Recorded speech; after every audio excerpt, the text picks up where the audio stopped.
Um país que hoje se quer desenvolvido e capaz de dar à sua população as ferramentas e condições para um futuro melhor. Um país que se quer no pelotão da frente da inovação e da tecnologia. Um país que seja casa de gerações mais instruídas e capaz de lidar com a complexidade e incerteza numa realidade cada vez mais veloz e imprevisível. Esse país, Portugal, não pode ter mais de metade da sua população fora da leitura. Simplesmente não pode. Porque é lendo que adquirimos a capacidade para projetar e concretizar um futuro próspero, sustentável e responsável. O problema da leitura é estrutural, é anterior, vem de trás. Aquilo que podemos fazer, fazemos aqui na Presidência da República. Portanto, temos esta festa e agora vamos comprar uns livrinhos, isso é fundamental para ajudarmos o livro e a leitura do livro em Portugal.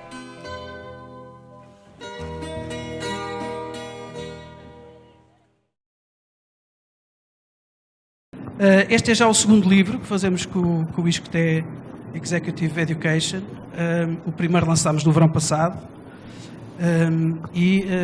Este é já o segundo. O primeiro livro era 67 vozes por Portugal e agora quase que duplicámos o número de vozes. Vamos em 101 vozes. Temos mais outro livro, mas prometo que não vão ser 250 vozes. Não. E, portanto, muito obrigado ao ISCTE pela confiança depositada. E, finalmente, quero agradecer a uma pessoa que tem passado um bocadinho nos pingos da chuva, mas que todos os nossos 101 autores contactaram com ela, que é a minha querida amiga e colega de profissão, Mónica Belo. Porque, na verdade, a Mónica é que foi a coordenadora deste projeto enorme. Acho que é fácil imaginar o trabalho e o empenho que é preciso ter para reunir 101 escritos, 101 textos. Mas a Mónica fez isto, não diria com uma perna nas costas, porque isto era diminuir o enorme trabalho que ela teve, mas enfim, com a suplesse do costume. E, portanto, um agradecimento muito especial à Mónica Belo.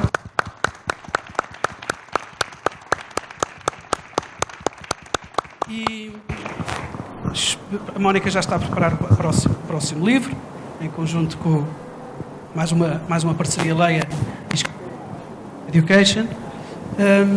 Eu fico por aqui e vou então passar a palavra à professora Ana Maria Simões, que é membro da Comissão Executiva do ISCTE Executive Education. Muito obrigado. Olá, boa tarde a todos. Vou ser muito rápida, não quero retirar tempo aos nossos oradores. Antes de mais, agradeço a todos os que retiraram este bocadinho de final de tarde para estar um bocadinho connosco e para falar sobre este tema tão importante como a sustentabilidade. Obrigada a todos. Sei que alguns ainda estão lá fora a tentar entrar, mas vão chegar entretanto. Obrigado às 101 vozes, que na verdade não são só 101, são muito mais do que 101 vozes e com quem continuaremos a trabalhar. Obrigado a todas estas vozes. Agradeço também a toda a equipa do ISCTE Executive Education. Alguns estão hoje connosco, outros ficaram a assegurar a nossa oferta formativa, as nossas aulas, e outros estão em casa com Covid, como inclusivamente o Francisco já referiu. Agradecer também à Mónica. Muito obrigado, Mónica, pelo trabalho que tem desenvolvido connosco, tem sido muito importante. E vamos continuar a trabalhar, como o Francisco também já referiu. Temos aí a próxima fornada já a sair. Obrigado ao Grupo Leia, ao Francisco e a todas as pessoas que têm colaborado connosco. Como vos disse, não vou ocupar muito tempo. Antes de apresentar o nosso painel e de lhes passar a palavra, tenho uma mensagem do José Cristo Carvalho, presidente do ISCTE Executive Education. De facto, está muito triste por não poder estar aqui hoje connosco, mas está de facto com Covid e, portanto, impedido de sair de casa. E escreve-vos a seguinte mensagem, que não são 2 linhas, como eu lhe sugeri, mas são 2 páginas, está bem? E que eu peço que escutem com muita atenção, porque eu sei que ele escreveu com grande carinho. Diz então assim: meus amigos, coligir estas vozes e participações de tantas vontades e compromissos para com a sociedade é sempre um enorme gosto. Primeiro, porque a Universidade deve servir também como veículo aglutinador de opinião fundamentada e sólida da sociedade civil, das empresas, das organizações, das universidades e indivíduos, e de lhe dar voz.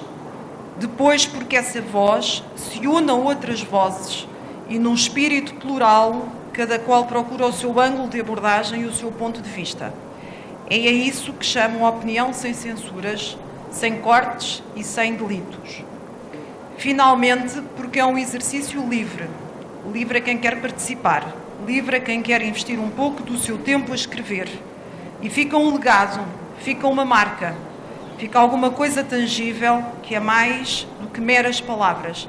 Tratam-se de compromissos. Uma coisa é certa, quando começámos com os 67 Vozes por Portugal, estávamos em plena pandemia, e ainda estamos.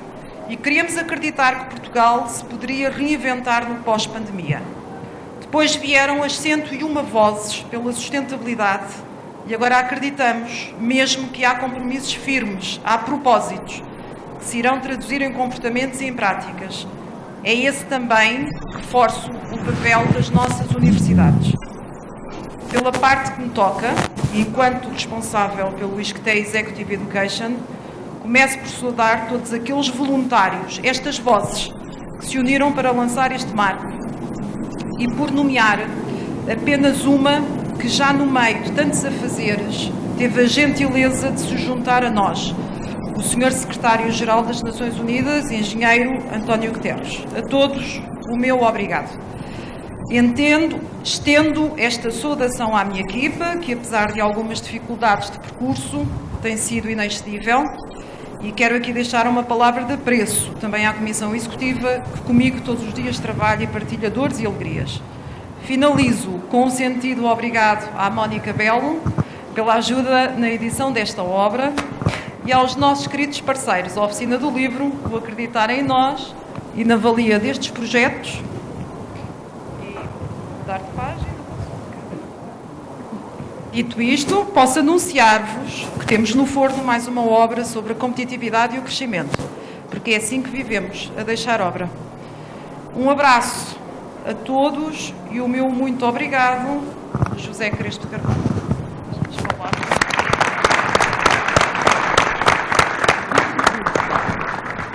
Pronto, e agora sim, passo a palavra ao nosso painel, que conta com os nossos agradecimentos, desde já, mais uma vez, a Ana Marta Castro, peço desculpa, da Vieira de Almeida, partner da Vieira de Almeida e uma das nossas 101 Vozes, o Pedro Norton de Matos, organizador do Green Fest e do Blue Fest, também uma das nossas vozes, a Ana Simões, colega do ISCTE e também uma das nossas vozes, mais uma voz, e a Diana Ramos, do Jornal de Negócios, que fará a moderação da nossa conversa.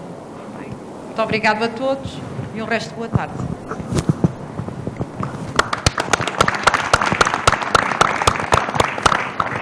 Muito obrigada a todos e bem-vindos a este debate que reúne aqui 3 das 101 vozes que querem também contribuir para a mudança para um desenvolvimento sustentável. Da minha parte, um agradecimento também pelo convite para moderar este painel. O Jornal de Negócios tem feito o seu caminho também com a iniciativa de sustentabilidade Negócios Sustentabilidade 2030. Vamos entrar na 3ª edição e, portanto, é um gosto estar aqui também a moderar este painel e a conduzir esta conversa.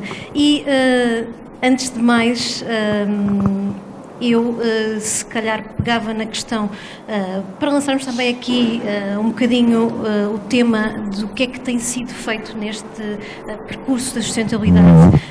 Ana Marta Castro, pedia-lhe que nos ajudasse aqui a fazer um breve caminho de o que é que tem sido feito desde que foi lançada, desde que foram lançados os Objetivos da Agenda 2030 para o Desenvolvimento Sustentável. Para onde é que caminhamos, o que é que já foi feito e o que é que ainda falta fazer? Muito obrigada. Conseguem-me ouvir? Bem. Então, boa tarde a todos. É um gosto enorme estar aqui. Obrigada, Diana, por esta pergunta. É uma pergunta muito interessante porque acho que, de facto, o percurso que nós temos feito desde 2015 até aos dias de hoje não tem sido um percurso linear e sempre num caminho positivo de se atingirem os Objetivos de Desenvolvimento Sustentável. No fundo, nós, quando a agenda foi lançada em setembro de 2015, estávamos todos muito com uma grande ambição e compromisso para a persecução dos objetivos, mas aquilo que se verificou foi que, um pouco antes do início da pandemia, em 2019, quando se fez o balanço de final de 2019, aquilo que se verificou foi que alguma coisa tinha sido feita, algum progresso tinha sido alcançado, designadamente a fome tinha diminuído no mundo, havia um papel muito mais relevante das mulheres nas organizações, o nível de escolaridade das crianças tinha aumentado, mas ainda havia muito por fazer, ainda havia uma grande desigualdade a nível do globo, havia zonas do globo que estavam muito desenvolvidas, mas continuava a haver uma grande discrepância no globo, e isso era um motivo de preocupação. Depois, de repente, a pandemia atingiu-nos a todos e, como é evidente, teve um revés ainda maior no percurso que a Agenda 2030 traçou. E, hoje em dia, agora já estamos com alguma esperança e queremos acreditar que isto vai melhor, mas, de facto, na persecução dos Objetivos de Desenvolvimento Sustentável, houve aqui uma regressão. O nível de escolaridade das crianças diminuiu, começou-se a verificar que o trabalho de apoio à família e trabalho não remunerado voltou a ser muito mais desenvolvido por mulheres e não por homens, portanto, num dos objetivos que é a igualdade de género, demos um passo atrás. E, portanto, podíamos ficar desanimados. Aqui o que me parece, e sendo eu uma pessoa que me considero otimista, acho que estamos num momento de balanço e que temos que aproveitar esta perseverança que ganhámos na pandemia para aproveitar para nos dar um boost para agora prosseguirmos verdadeiramente na persecução dos objetivos. E ontem discutia aqui com o Pedro e com os membros do painel um bocadinho o que é que está para fazer. Eu acho que há muito que está para fazer, mas não quero aqui também esgotar todo o tempo e toda a discussão, mas havia aqui uma ideia que o Pedro ontem partilhou connosco e que estou absolutamente de acordo, é que nós deixámos de estar num tempo em que o ESG é um tema sexy e de marketing que nós devemos agarrar, passamos a estar num tempo em que esse ESG tem que ser monitorizado e tem que haver uma política de governança, tanto das entidades públicas como das entidades privadas, que estabeleçam métricas e que, de facto, nós encaremos estes 8 anos que faltam para se atingir 2030 com um profissionalismo sustentável na verificação do cumprimento dessas metas. Pedro Norton de Matos, antes de irmos aqui aos desafios do ESG, pegava aqui na ideia da Ana de a pandemia pôs ou não aqui um pouco as questões da sustentabilidade em pausa, ou, por outro lado, faz olhar para o tema, olhar para os desafios com outros olhos que, se calhar, antes da pandemia não se concentravam nestas preocupações? Boa tarde a todos, muito obrigado. De facto, a pandemia veio mudar muito a nossa vida e, sobretudo, a percepção em relação a muitas situações das nossas vidas. Muitas coisas que damos como adquiridas percebemos que são frágeis, que são vulneráveis, e no que diz respeito à questão dos ODS, estou inteiramente de acordo com o que a Marta referiu, mas faria só aqui uma distinção, é que mesmo antes da pandemia, alguns dos objetivos, dos nobres objetivos, dos 17 objetivos, estavam, ou percebia-se, que estavam muito desafiantes e difíceis de atingir. Havia progresso, sem dúvida, mas difíceis de atingir. E, aliás, isso é uma reflexão que devemos fazer, porque depois de muitas COPs, depois de muitas cimeiras, de muitos encontros, isto tudo espremido, diria que há muitas proclamações, mas em termos concretos, práticos, verifica-se infelizmente que há indicadores que não têm, mesmo antes da pandemia, não estavam a ter progresso, e depois da pandemia algumas tiveram inclusivamente retrocesso. Uma das coisas que a pandemia nos trouxe, seguramente, foi perceber que a saúde humana está ligada à saúde do planeta. E isso acho que é muito importante para muitas das conversas e discussões que se tenham e debates, porque um debate que seguramente tem que ser aprofundado é aquilo que damos como natural e que damos como adquirido, os chamados capital natural, os serviços prestados pelos ecossistemas. Nós damos como adquirido a alimentação, a água, o ar que respiramos, e tudo isso são serviços prestados pelos ecossistemas. E o que se verifica, e isto é factual e com dados da ciência, é que os ecossistemas têm-se degradado de uma forma incrível nas últimas décadas, nos últimos anos, e têm persistido nessa degradação.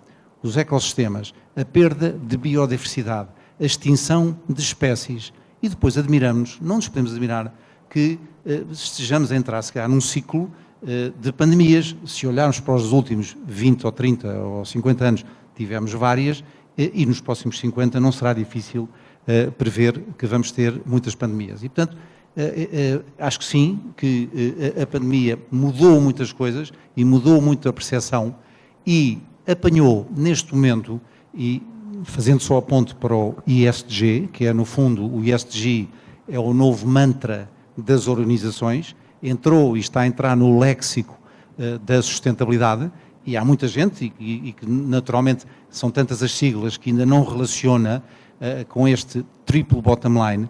E eu gosto de dar o exemplo de que o ESG é o tema da sustentabilidade, e os 3 pilares da sustentabilidade são como um banco cadeira de 3 pernas.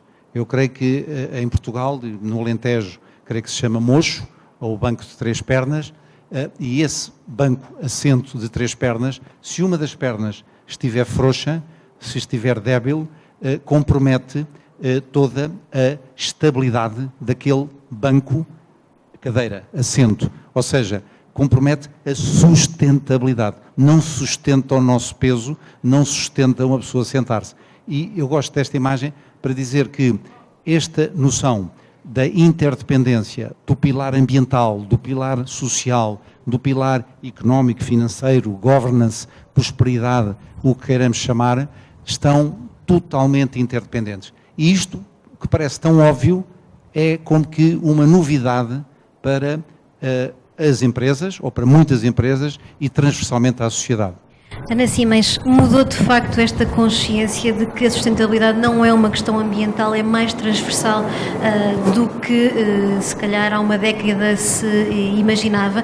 Por outro lado, tanto a Ana Marta como o Pedro falaram aqui da questão da necessidade de existirem métricas em relação aos objetivos de desenvolvimento sustentável. É fácil também encontrar consensos em relação a essas mesmas métricas? Muito obrigada, desejar uma boa tarde a todos, agradecer o convite para estar aqui e partilhar aqui algumas reflexões também com os colegas de painel e com os presentes. Eu diria que, pegando se calhar na questão da mudança de paradigma, eu estou certa que essa mudança existiu. Os estudos mostram isso e a percepção, conversando com as pessoas, também indica isso, e não é preciso andarmos muitos anos para trás, umas décadas para trás, quando pensávamos, por exemplo, em responsabilidade social, ligávamos muito à dimensão social, puramente social, mais filantrópica. Quando se pensava em sustentabilidade, pensava-se em verde, e ao longo dos anos o que temos verificado, e muito fruto da estratégia também, da área da estratégia empresarial, que tem trazido estes 2 temas em comum, trazendo a dimensão económica também. Portanto, pegando aqui nas palavras do Pedro e a ligação entre a parte económica, social e ambiental, ela foi sendo feita, portanto, progressivamente tem havido uma consciencialização maior de que a sustentabilidade não é só verde, não é só o green, assim como a questão da responsabilidade social também transborda a dimensão social. Têm paradigmas diferentes e a sustentabilidade nasce da perspectiva mais sistémica da interação entre vários sistemas. E eu acho que os próprios ODS vêm trazer uma dimensão muito mais holística à sustentabilidade do que tínhamos até então. Quando somos confrontados com 17 Objetivos de Desenvolvimento Sustentável, tão variados nas dimensões de planeta, pessoas, prosperidade, paz e parcerias, percebemos estas várias ligações. Que não adianta resolver um problema numa dimensão sem perceber as interações com as outras. E, portanto, esta visão muito mais sistémica da sustentabilidade e muito mais holística, eu acho que a devemos aos ODS. Pessoalmente tenho esta convicção. Com todas as limitações e tudo o que possamos apontar em relação a qualquer abordagem que não é perfeita. Mas eu acho que isso ela trouxe de bom, se pensarmos nos objetivos do milénio, que eram muito mais da dimensão social, centrados no mundo em desenvolvimento. De repente, em 2015, temos uma agenda que chama todos à responsabilidade. E eu acho que merece esse destaque. Portanto, os ODS ajudaram, estou crente disso, que ajudaram esta perspectiva mais holística da sustentabilidade. Em relação à medição, isso é um desafio, como em tudo, é medir este tipo de objetivos e quando tem uma natureza tão variada. Eu aqui sublinharia talvez o papel do SDG Index, que agrega um conjunto de indicadores ao nível mundial, de vários países, onde conseguimos ter uma perspectiva mais transversal em termos de países. Quando olhamos para as organizações e para as empresas, há outro tipo de métricas, o SDG Compass, a ligação do GRI tradicional, do Global Reporting Initiative, com os ODS também, que em conjunto acertaram, no fundo, métricas para orientar as empresas. Portanto, eu até há um dia estou a reportar de uma forma, mas de repente toda a gente fala em ODS, como é que eu transformo isto em ODS? E, portanto, a medição é extremamente importante e eu acho que as organizações internacionais e de standards também se foram orientando nesse sentido. Se me permitir apenas um comentário, pegando na questão da evolução, e porque hoje saiu, pelo menos eu tomei conhecimento hoje, 2 de junho, saiu o estudo deste SDG Index, que mostra a evolução da persecução destes objetivos.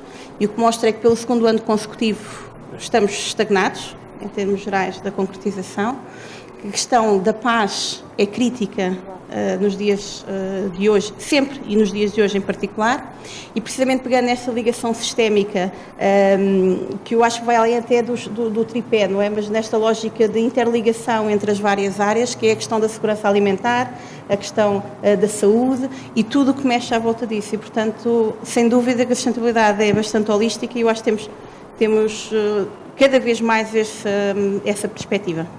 Posso dar só uma pequena chega ao tema das métricas, muito rápida. Uma das vozes, e recomendo a leitura do livro, eu li algumas das vozes, não li todas ainda, não ouvi todas as vozes, mas uma das vozes, e que representa uma instituição de ensino, uma universidade, em que partilha, neste livro, partilha os 17 objetivos, os 17 ODS, de forma concreta, concretizando o que é que aquela instituição pretende fazer em cada um deles e o que é que se compromete a fazer.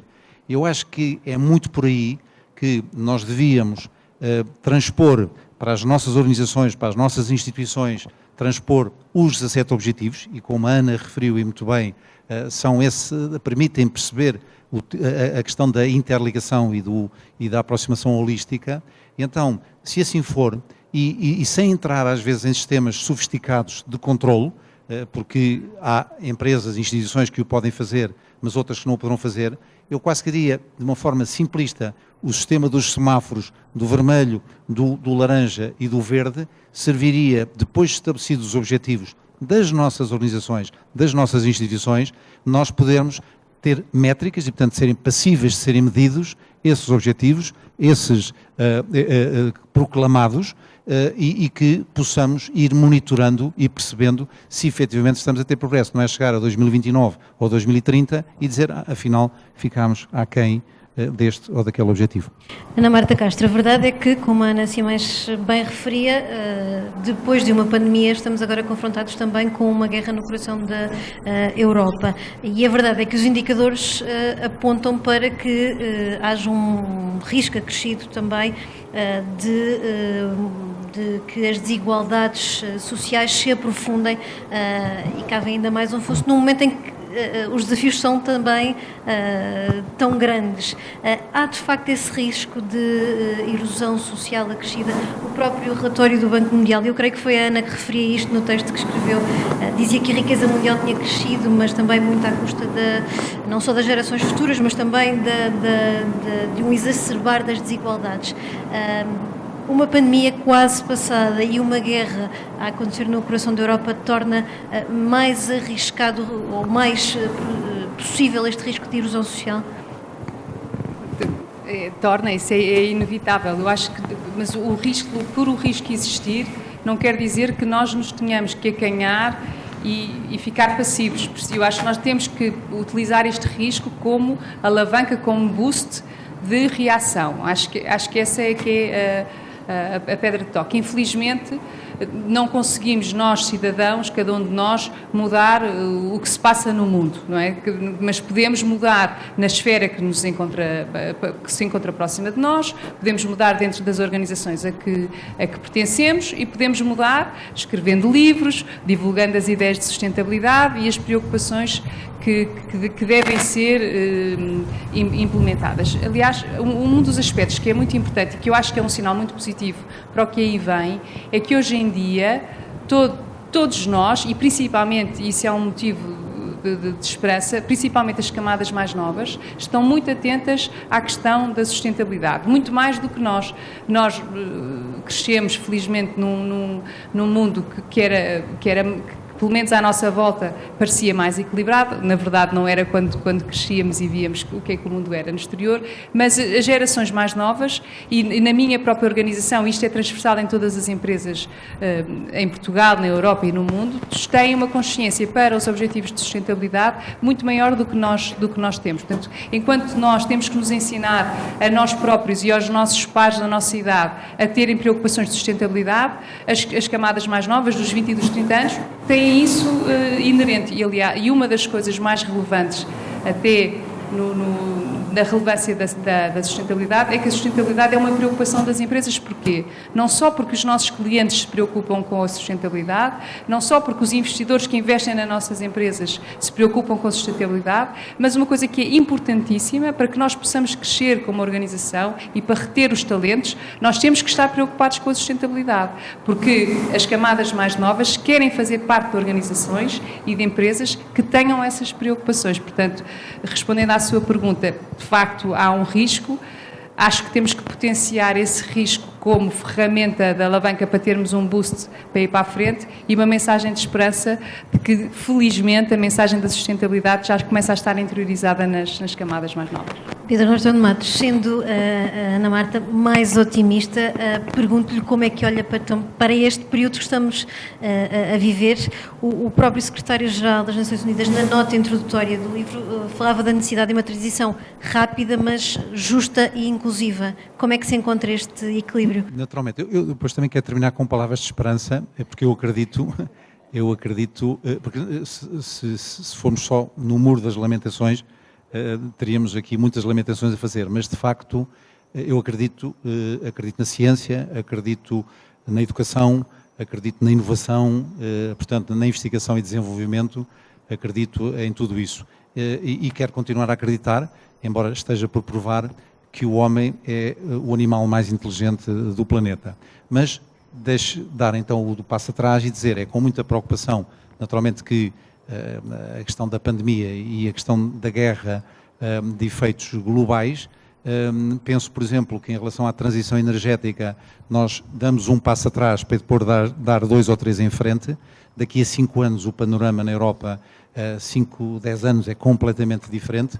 O mix energético será completamente diferente, portanto vai também acelerar um dos lados. Infelizmente, uma consequência da guerra, há sempre oportunidades que surgem e de reformulações, sempre aconteceu em todas as guerras e acontecerá e acontece também nesta, e no domínio energético acho que vamos ter uma grande alteração e um muito maior investimento em novas energias alternativas, que têm temas por resolver, como seja o transporte e armazenamento, a questão do armazenamento das energias intermitentes, mas deixe-me só focar também aqui um ponto que tem a ver com as migrações, e nós neste momento estamos a ver, portanto, refugiados da guerra, mas temos que pensar também, infelizmente, e o Sr. Secretário-Geral, o Engenheiro António Guterres, já há muito tempo tem vindo a chamar a atenção para isso, que é os refugiados do clima. Nós vamos ter, além dos refugiados das religiões, das guerras, das etnias, vamos ter, já temos, e vamos ter mais ainda as previsões, refugiados e migrações relacionados com as alterações climáticas. Milhões de pessoas que se estão a deslocar, a sair de locais que deixam de ter condições de habitabilidade para procurar outros. Outros que já estão ocupados, porque todos procurarão os locais mais propícios ao desenvolvimento da vida e, portanto, isso também por si só provocará mais conflitos, mais atritos e gostava de trazer aqui esse tema das migrações resultantes das alterações climáticas como uma grande ameaça e, de facto, também o apartheid do clima. Alguns autores já começam a falar neste tema do apartheid do clima, porque as alterações climáticas, e vejamos, por exemplo, no hemisfério norte, vejamos, por exemplo, na Europa, a Europa do Norte, há países que são beneficiados, países ricos, que são beneficiados com as alterações climáticas, nomeadamente até os países do Ártico, e não é por acaso que há também muitos interesses e muitas guerras à volta do Ártico e das matérias-primas e riquezas, para além da navegabilidade e outras oportunidades que o Ártico e que o degelo do Ártico traz, com as alterações climáticas.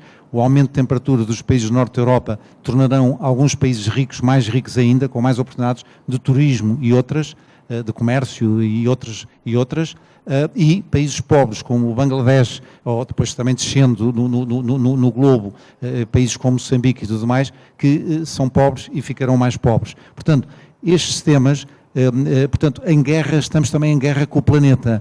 Portanto, para além destas guerras convencionais, há a guerra com o planeta, e nós estamos em guerra com o planeta e que com gravíssimas consequências para o nosso plano de prosperidade que se quer inclusivo e que se quer justo. Ana, sim, mas o Pedro fala aqui deste apartheid climático. A Ana também falava das questões relacionadas com os bens alimentares e a pressão sobre alguns países. É outro dos riscos associados também a estas alterações que estamos a viver, porque de facto condições climatéricas mais severas vão criar dificuldades, por exemplo, na produção de alguns bens alimentares. Acrescido agora também de dificuldades a que cheguem a algumas zonas, alguns bens alimentares que são determinantes para determinadas zonas do globo. Sim, sem dúvida. Quer dizer, as questões que referia o Pedro, que têm a ver com o risco para a saúde também pela falta de, não só pela falta de matéria-prima e de bens e consequência dos bens alimentares, como também as questões das poluições, da poluição e o impacto que isso tem também nos próprios ecossistemas e o impacto que isso a prazo vai ter na alimentação, que vai ter depois na saúde das pessoas. E, portanto, há de facto aqui uma rede, um sistema de efeitos colaterais que são transversais a tudo isto. E, portanto, essa é sem dúvida uma questão que é preocupante, porque, mais uma vez, se olharmos aos ODS e aos vários objetivos, eles interligam-se perfeitamente. Portanto, as questões da fome, com as questões da pobreza, com as questões da saúde, por aí adiante. E, portanto, sem dúvida que essa é uma questão que nos preocupa. Eu sublinharia também, pegando aqui nas questões de energia, e porque cada vez mais falamos em ser net zero, não é? Ser sustentável. Eu costumo, em aula, e eu acho que pegando a questão do ensino e, portanto, a importância do ensino e da educação, eu acho que estamos no leque dos privilegiados que podem conviver diariamente com os líderes de hoje e da amanhã, e, portanto, em aula costumo levantar, olha, falamos em sustentabilidade, em todo lado ouvem falar em sustentabilidade, mas fiquem atentos. A palavra, cada vez mais que vão ouvir, é regenerativo, regeneração. Net zero, vão ouvir em todo lado net zero, mas cada vez mais vão ouvir em net positive. Porquê? Porque efetivamente o equilíbrio já não é suficiente, dado o estado de degradação que nós temos. E, portanto, cada vez mais pensarmos em sermos neutros em carbono, neutros em a ideia do zero, é cada vez mais insuficiente. Agora, o que é que acontece? Não podemos esperar, e se pensarmos na própria curva dos inovadores e da inovação, nem todos são frontrunners, não é? E, portanto, aqueles que vão mais à frente e que já conseguem ver isto não é suficiente, temos que ir além, ainda é uma minoria.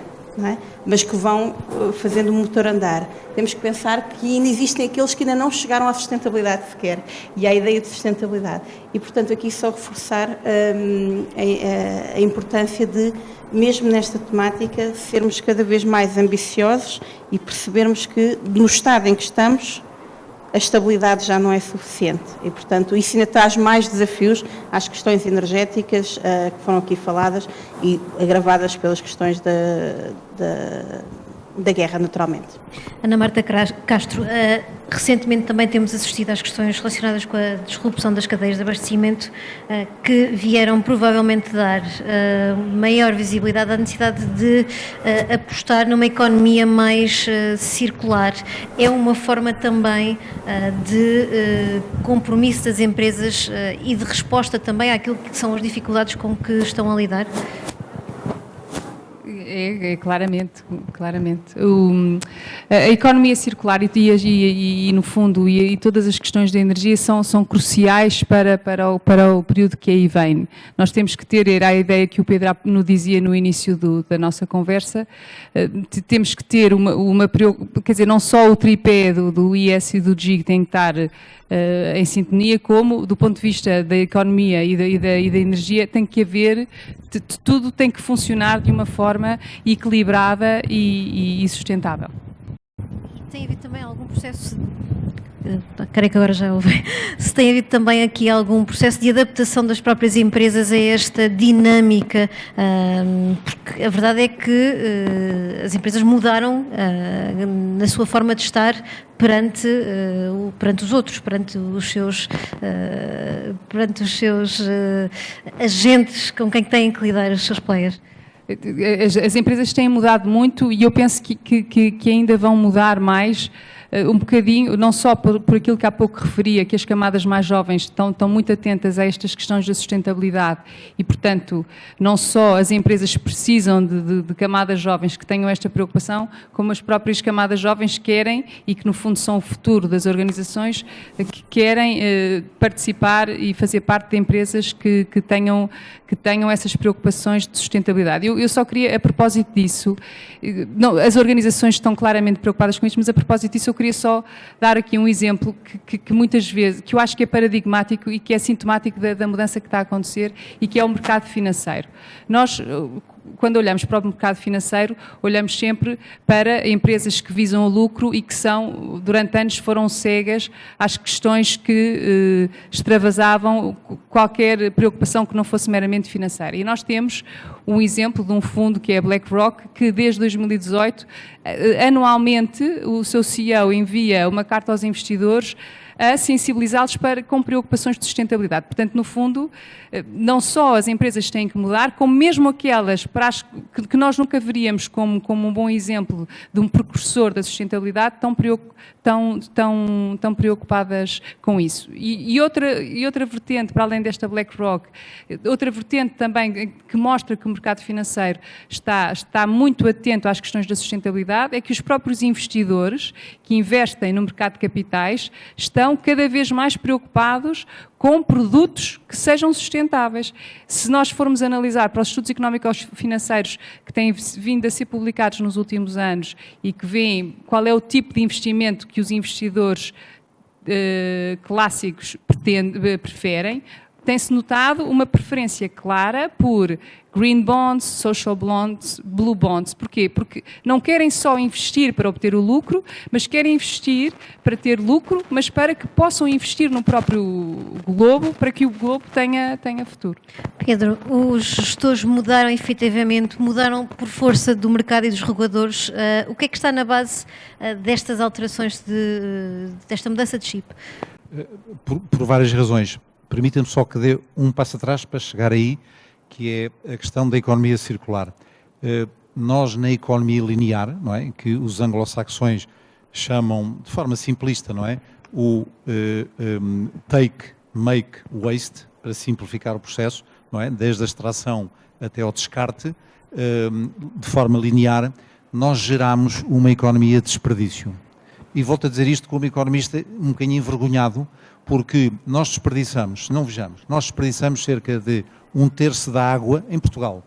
um terço de água potável, para além de regarmos jardins, lavar carros, encher piscinas com água potável, nós desperdiçamos um terço da água potável. Desperdiçamos cerca de um terço também na área alimentar. Desperdiçamos energia, ou temos uma grande ineficiência energética nos nossos edifícios. E desperdiçamos o capital humano, desperdiçamos cidadania ativa, desperdiçamos esse papel de agentes de mudança. Bem, não tenho tempo para aprofundar cada um destes desperdícios, mas isto demonstra que somos uma sociedade de desperdício. E a economia circular é uma resposta à economia do desperdício. E a natureza, estamos aqui felizmente num espaço que se respira verde, mas a natureza, e segundo a lei do Lavoisier, nada se perde, tudo se transforma. A natureza é um laboratório vivo, tem 4 mil milhões de anos. A natureza ensina-nos o zero desperdício. E, portanto, não podemos dizer que é uma utopia. Aliás, os nossos pais, ou avós, ou bisavós, já faziam a economia circular. Então, hoje em dia, com mais tecnologia, com mais conhecimento, não temos desculpa para continuar a desperdiçar como desperdiçamos. E, portanto, a economia circular é um princípio circular e regenerativa, e estou muito aqui com a Ana no aspecto da regeneração, porque a natureza ensina-nos precisamente a regeneração, e não é só o rabo da lagartixa quando cai que se regenera, ou a osga, ou a estrela do mar, mas, de facto, a economia circular é uma resposta, porque o que é subproduto, lixo de uma indústria pode ser input, matéria-prima de outra e assim sucessivamente. E vou então muito rapidamente aos gestores. E a verdade é que tem também, se calhar, permitido o desenvolvimento de novas matérias-primas e de determinada alguma inovação na própria forma de gerar novas matérias-primas. Sem dúvida. E há aqui um apelo muito grande, não é? Portanto, há inovação e há disciplinas, eu gosto em particular da biomimética, do biomimicry, em inglês, que é, de facto, juntar diferentes disciplinas do conhecimento, nomeadamente a biologia, mas com a medicina, com a arquitetura, com a economia, enfim, com tantas outras áreas do saber, e olhar para a natureza e trazer isso em nosso benefício. E, portanto, há N exemplos da questão da biomimética, e eu acho que nós temos estado muito de costas voltados para a natureza. A pandemia ensinou-nos, se calhar, a valorizar muito mais a natureza, de costas voltadas para a natureza, e nós temos que aprender com a natureza. A Ana há pouco referiu, mas, por exemplo, em termos de saúde, antes do Covid, na Europa, 800 mil mortes ligadas ao mau ar que se respira, portanto, à poluição, doenças diretamente ligadas. Isso nunca abriu nenhum telejornal, enfim, comentários à parte. Gestores, comportamentos. Percebe-se que isto é claramente uma questão comportamental. A minha geração está perdida para a causa e, portanto, não tenho dúvida disso. Agora, com algumas exceções, e muitas vezes são os filhos e os netos que nos podem ajudar a mudar comportamentos. Mas é muito difícil porque os hábitos são comportamentos repetidos e nós ganhamos bons ou maus hábitos repetindo comportamentos. E os nossos comportamentos, portanto, também não tínhamos o acesso à informação, ao conhecimento que agora têm, e as novas gerações são, efetivamente, eu acredito muito, vão ser os grandes motores da mudança, até por uma questão de sobrevivência, e é também uma questão de esta epifania que está a acontecer, e é uma resposta a ela. Mas comportamentos dos gestores. Os gestores, eu acho que as empresas, se quisermos, no geral, as empresas têm, eu acho que há 3 forças, vou tentar ser muito rápido, 3 forças que influenciam. Talvez uma das mais fortes é dos consumidores. Nós, enquanto consumidores, cada vez que estamos a comprar um produto ou um serviço, ou a rejeitar um produto ou um serviço, nós estamos a votar. E o nosso voto conta.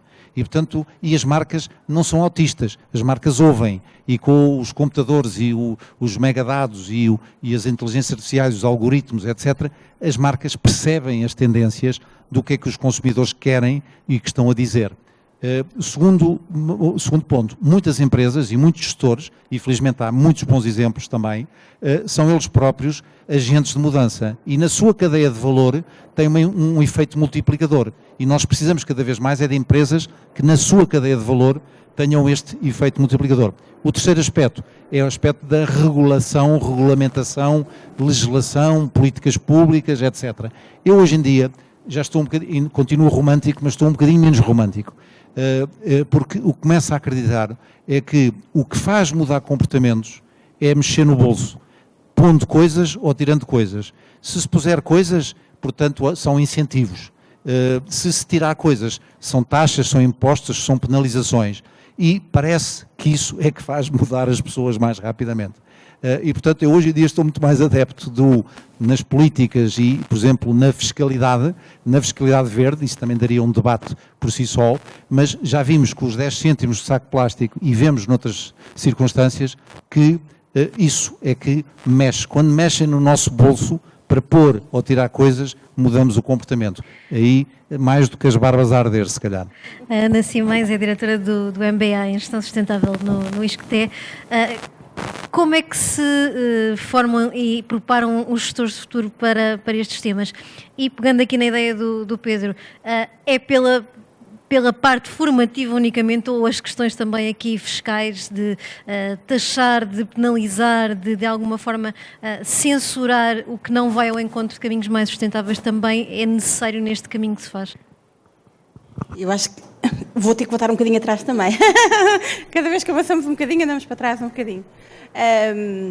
Pegando aqui da pergunta que foi fazendo aqui a Diana aos colegas, eu acho que a parte da regulação é extremamente importante. Portanto, todo o resto, como o Pedro disse, mas sem dúvida a parte da regulação. Se calhar não é inocente o exemplo que deu sobre as instituições financeiras. Estamos perante um European Green Deal, estamos perante uma taxonomia que traz obrigações muito concretas a empresas, numa primeira instância da área financeira. E, portanto, também não é ingênua essa transição e, portanto, eu acho que aqui o papel da regulação é extremamente importante, que direto ou indiretamente vai mexer nos bolsos, mas estamos aqui a falar de implicações graves para as empresas, importantes, e, portanto, ajuda a mudar mentalidades. Agora, a legislação e mesmo a parte normativa também é muito importante. Os referenciais normativos também influenciam as formas como as empresas e as organizações em geral, atenção, olham para as coisas. A economia circular, por exemplo, é cada vez mais uma tendência, mas em 2023 está previsto ser lançada uma norma ISO ligada à economia circular. Nós no ISCTE estamos a acompanhar os trabalhos também, entre outras entidades, e, portanto, certamente será também mais um boost para influenciar comportamentos nesta área, na cadeia de valor, não só nas organizações, mas em todo o sistema. E, portanto, aqui destacar esta parte da regulação que me parece importante. Em termos da parte do ensino e da parte da educação, é extremamente importante a criação e a incorporação da sustentabilidade nos programas nas universidades, nas escolas de gestão e na educação executiva em geral. E essa integração pode ser feita de várias formas, portanto, transversalmente em unidades curriculares de vários temas, podemos criar unidades curriculares de disciplinas específicas, ou podemos pegar também em programas construídos de raiz com uma matriz transversal da sustentabilidade, e foi isso que fizemos. Portanto, o MBA em Gestão Sustentável está criado de raiz com uma lente da sustentabilidade. É como é que eu posso olhar para a gestão, mas não como uma especialização, como é que eu posso olhar para a sustentabilidade, peço desculpa, não como uma especialização dentro da gestão, mas como algo que deve ser transversal a todos dentro de uma organização. A sustentabilidade não é feita de um departamento de sustentabilidade. Sabemos que os trabalhos, os empregos nestas áreas são cada vez mais importantes, basta fazer uma pesquisa, eu tenho sempre o alerta no LinkedIn, porque vou acompanhando tudo o que aparece sobre sustentabilidade para ver como o mercado está a mexer, essencialmente em Portugal, mas não só, e de facto, e há estudos que mostram isto, uma crescente procura de CSOs, de Chief Sustainability Officers, pessoas especializadas em ESG, analistas, tudo ligados a esta área. E, portanto, há de facto uma crescente procura de profissionais especializados nesta área. A nossa oferta vem dar resposta a essa necessidade, mas vai além disso.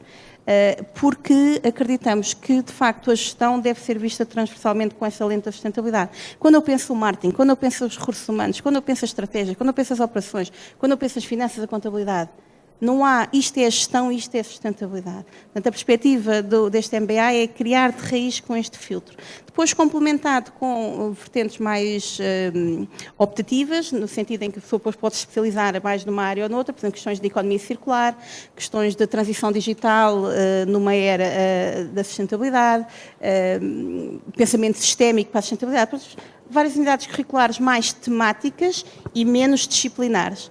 Mas a matriz precisamos de um pensamento holístico e transversal dentro da organização e não fechar a sustentabilidade num departamento. Ana Marta Castro, já se abordou, mas ainda por alto, a questão das políticas públicas. E a Ana, no livro, fala da importância, por exemplo, das compras públicas e na necessidade de o Estado dar também o exemplo na tomada de decisões com escolhas mais sustentáveis. De que forma é que as entidades públicas, o Estado como um todo, pode de facto fazer a diferença? É uma excelente questão. Eu acho que quando nós olhamos para os Objetivos de Desenvolvimento Sustentável e para o que é que está por fazer agora, acho que nos devemos focar de onde é que nós podemos fazer a diferença no momento em que nos encontramos. E parece-me que as compras públicas também é uma área em que eu trabalho, portanto estou mais atenta naturalmente a esta área, mas parece-me que as compras públicas é claramente uma área onde se pode fazer a diferença e uma grande diferença. Isto porque o Estado e as entidades públicas no geral sempre se pautaram até aos dias de hoje com preocupações estritamente económico-financeiras. A única coisa que um ente público pretende salvaguardar quando adquire um bem ou um serviço é como é que eu vou conseguir adquiri-lo ao mais baixo custo. Pronto, e esta mentalidade tem que mudar. Já estão a ser aprovada a legislação e as entidades começam a estar preocupadas com estas temáticas, mas na verdade no final do dia é o orçamento da organização que está em questão e portanto a parte financeira pesa sempre mais do que outro tipo de preocupações. O que é que estas entidades públicas podem fazer e estas preocupações que as entidades públicas podem ter são transversais para as entidades privadas? É estabelecerem critérios de escolha dos seus fornecedores também virados para a sustentabilidade. Por exemplo, só comprarem produtos que sejam fabricados por entidades que promovam a igualdade de género. Não comprar, naturalmente, produtos que haja a suspeita de que possa ter envolvido trabalho infantil. Portanto, este é o tipo de medidas, mas já agora só... Ir além da lógica do preço, na verdade. Mas eu queria só acrescentar mais uma coisa que é muito importante. Mas para além de se estabelecer estes critérios diferentes do preço e da parte financeira, eu acho que tem que haver uma reflexão sobre a própria governança das entidades públicas e da própria governança das entidades privadas. É que enquanto quem decide o que se compra estiver num departamento de gestão do back-office e longe da administração, não vai conseguir influenciar a estratégia da empresa, seja ela privada, seja ela pública. Portanto, o próprio comprador, quem decide o que se compra, o procurement manager ou officer, ou o que se queira chamar, tem que estar mais próximo da administração e, no ideal do mundo, se calhar sentado na administração, que é para poder verdadeiramente influenciar o que se vai adquirir. Pedro, falamos das entidades públicas, temos tendência a olhar para a administração central, mas as autarquias têm também um papel importante neste processo. Por exemplo, ao nível da mobilidade, que se calhar são quem mais facilmente pode implementar e fazer medidas e fazer a diferença. Sem dúvida. Há muitas dimensões e há muitas frentes e há muitos decisores.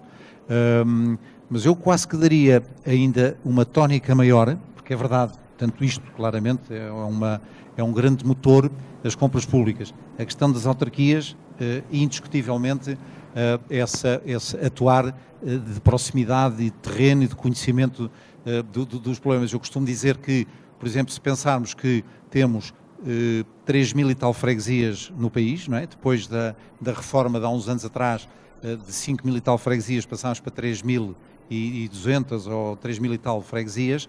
Se cada junta de freguesia fizer um upgrade nestes temas que estamos a falar, tínhamos um efeito multiplicador e, portanto, no papel é muito fácil. 3.000 e tal juntas de freguesia, todas tinham um upgrade, o país tinha um upgrade brutal e andava muito mais rápido e, portanto, no papel parece de facto fácil. Mas eu gostava de dar a tónica, porque é verdade disto que estamos a dizer, e agora falamos das autarquias, mas era em nós consumidores, em cada um de nós, enquanto consumidor, enquanto agente de mudança, que, não tendo a capacidade de transformar o mundo, pode transformar o seu mundo e o mundo em que temos influência nas comunidades onde operamos. E, portanto, nesse aspecto, se pensarmos numa jornada, nossa, um dia, o que é a jornada de cada um de nós, desde que se levanta até que se deita? Quantas oportunidades temos de ter comportamentos mais sustentáveis? Porque nós, enquanto consumidores, somos, de facto, temos uma pegada, de facto, muito grande e, como dizia, cada vez que estamos a comprar um produto ou serviço ou a rejeitar um produto ou serviço, estamos a votar nestes temas. Portanto, muitas vezes também há a tendência de querer colocar a responsabilidade, que têm também e têm um papel multiplicador, como é o caso das compras centrais, como é o caso das autarquias, etc. Mas temos um bocadinho às vezes a tendência de nos desresponsabilizarmos, cada um de nós, que é com eles. Eles os do governo, ou eles os da autarquia, ou eles os da empresa, ou eles os do norte, ou eles os do sul. E aqui temos que haver um bocadinho esta conjugação do eu com o nós coletivos, nós comunidade, e o eu, que é cada um de nós enquanto consumidor, enquanto cidadão. E nós temos muita força, por um lado, e temos muita responsabilidade em relação ao desenho do futuro que queremos. Ana, e se já falamos um bocadinho do Estado, também o papel das autarquias, perguntava o que é que as instituições de ensino superior podem fazer mais. O papel delas vai mais para a questão da formação, da investigação, e está a ser feito tudo o que é possível pelas instituições de ensino superior, ou é possível fazer mais também neste caminho da sustentabilidade? Eu acho que podemos fazer sempre mais. Se não acreditarmos que podemos fazer mais, estagnamos.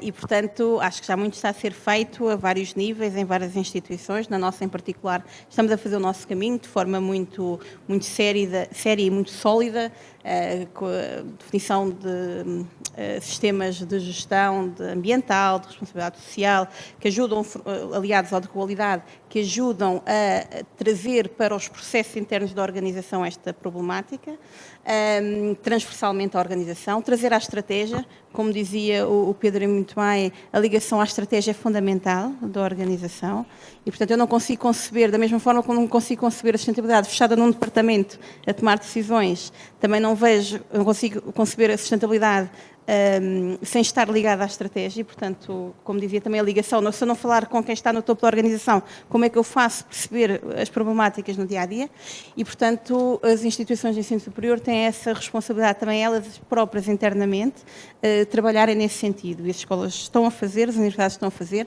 Também temos os nossos rankings, também temos os nossos indicadores, temos, por exemplo, o Times Higher Education Impact, vai olhar para o impacto das universidades nos ODS, temos indicadores ao nível também da pegada, Green Metrics, entre outros. Portanto, há muito trabalho também a ser feito nas universidades, não só nas suas operações, porque também somos agentes, somos parte da solução, mas também somos parte do problema e temos essa responsabilidade, mas a parte do ensino e a parte da investigação são áreas também críticas. Eu diria estas três. Se me deixar aqui só completar muito rapidamente aqui o raciocínio muito rápido do Pedro, com quem eu não poderia estar mais de acordo em relação a esta chamada de responsabilidade, à responsabilidade de todos nós, nós costumamos usar três níveis de pensamento. O I, o we e o all of us. No sentido em que, se há mudanças que nós podemos fazer, vou começar ao contrário, se há mudanças que são sistémicas e parecem muito complicadas, porque isto mexe com muitos poderes internacionais, e sabemos que muitos destes problemas que debatemos hoje não são resolvíveis ao nível individual, se há mudanças que são sistémicas, há outras que nós podemos fazer ao nível do nós e ao nível do eu em particular. Portanto, estes três níveis são fundamentais e esta chamada de atenção do Pedro é fundamental para todos nós. E mesmo para fecharmos esta conversa, porque também ela já vai longa, pedia-vos uma resposta muito curta para a questão que vos deixava a seguir. Estando tanto ainda por fazer e e havendo uma série de objetivos que estão delineados, o que é prioritário fazer no imediato para que este caminho se continue, para que este caminho continue a ser feito? Algo que considerem que não pode de todo ser posto em pausa nesta fase? Eu diria que são métricas. Acho que é importantíssimo monitorizar e estabelecer pontos de situação e milestones de averiguação onde é que nós estamos, porque essas métricas obrigam-nos a tomar consciência de onde estamos e do caminho que ainda temos por fazer. Pedro, o que é essencial que se faça agora? Eu pegaria aqui numa palavra, ou numa dimensão, voltando ao tema das empresas, que é o alinhamento. Porque são precisas muitas coisas, não é? E há muitas urgências, mas o alinhamento. Porque a Ana referiu aqui várias vezes, a sustentabilidade não é um departamento, tem que estar integrado com a cultura da organização. Então eu diria, também vindo e conhecendo o mundo corporate, eu diria que a questão do alinhamento, da mesma forma que nós, quando temos o nosso carro desalinhado, o que é que acontece quando temos o nosso carro desalinhado? Gasta mais pneu, gasta mais combustível e temos maior risco de acidente. E vamos alinhar a direção. Ora bem, nós precisamos de alinhar as direções das organizações. E a visão, a missão, os valores devem estar alinhados, porque há, diria, uma necessidade, porque constata-se algum desalinhamento em algumas organizações. Portanto, acho que devíamos fazer isto. Ana, o que é determinante nesta fase?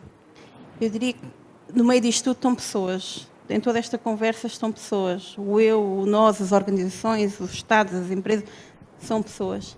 E o que eu acho que falta cada vez mais é empatia. É sermos capazes de nos colocar na situação dos outros, os migrantes climáticos. Todas estas situações problemáticas, vistas à distância, são fáceis, relativamente fáceis de ver. E, portanto, eu acho que precisamos todos ser cada vez mais empáticos para percebermos os impactos que a nossa inação tem. E em relação às vozes do livro, eu diria que devemos falar até que a voz nos doa. E depois de ficarmos roucos, fazemos uma pausa, clareamos a voz e continuamos até que a voz nos doa. Muito bem, Ana Marta Castro, Pedro Norton de Matos e Ana Simões, muito obrigada por esta conversa. Obrigada a todos também os que assistiram. E agora deixem que as 101 vozes os levem no caminho da sustentabilidade.